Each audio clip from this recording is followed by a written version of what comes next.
Slogan শুরু হলো, ব্যক্তির বাচ্চা ব্যক্তি ডাইনি বুড়ি। এবার আরো উগ্র হতে শুরু করলো। কথা বলেন ঠিক না বেঠিক? আমরা দুইটা গুলি খেয়ে কেউ বা লাশ পড়েছে, কেউ বা পালাইছি, বিএনপি পালাইছে, জামাত ইসলাম পালাইছে, শিবিরওয়ালারা ময়দানে থেকেছে, তারপরে অনেক সময় ময়দান ছেড়ে দিতে বাধ্য হয়েছে। কত মামলা খাওয়া যায়।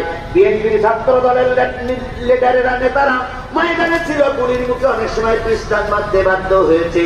কিন্তু এই যে যুবক কিশোর ছোট ছোট বাচ্চারা মা বোনেরা রাস্তায় নামলো, যত লাশ পড়েছে ততই তাদের আন্দোলনের বেগ গেছে।